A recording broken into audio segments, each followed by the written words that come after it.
I became a cattle rancher just because I wanted to do right by animals. We don't have to treat them badly. We don't have to make them suffer. They can be happy. They can have a good long life. We got introduced to Alan Savory's son. He made a point of that we can actually fix the damage we've done. My whole life, I've always been told that we have to sustain.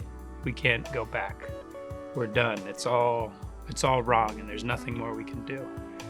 And that was the first time I heard that we could fix it, and that was the first strand that brought me to jump in on the whole regenerative agriculture.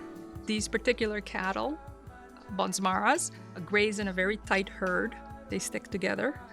And so it's like a lawnmower going through and a fertilizing going through, which is better for the soil. It's concentrated.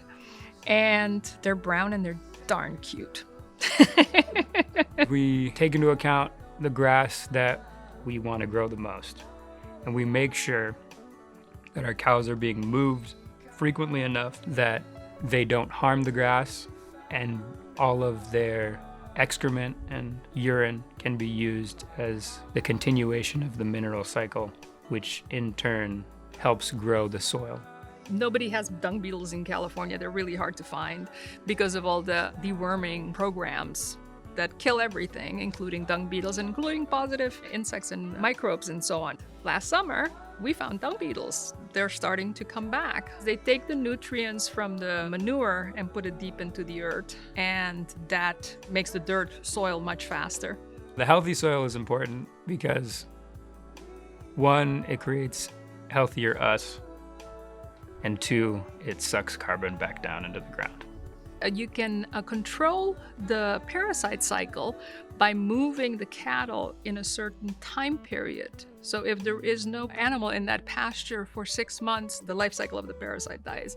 And also, if you have chickens, then the chickens eat the parasites, and then you don't have a problem with that. So there's a lot of natural ways you can keep the soil healthy and keep the animals healthy. We had this idea, especially in Western culture, that nature is competitive, but it's really cooperative.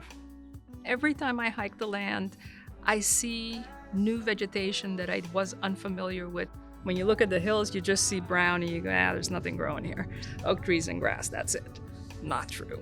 It is amazing how much diversity there is. The ones that I'm most excited about are the California needlegrass, because that's the first sign that, hey, we're supporting the grasses that we want growing. They have 21 minerals in a box, and they can choose which mineral they would like to eat. Their body knows what minerals are not in the soil, so they'll eat it, and then they defecate it, and then it goes back into the soil.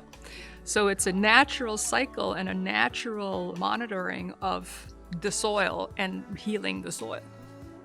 We're a part of what's going on in the world naturally, and we can contribute to it in a really positive way. You know what would be awesome is if everybody started ranching and farming. That would be so cool. I think it would be awesome if everybody started talking to their farmers and their ranchers and where they're getting their produce. Because a lot of people buy their meat from strangers. Oh, it's the best. It is the best. I recommend getting to know cows. They are amazing animals. And waking up every morning and going out on the land, it just is a lovely connection. This is something that I feel like I can stand behind, in a sense that it pushes me to do other things too. Like, it gives me a drive.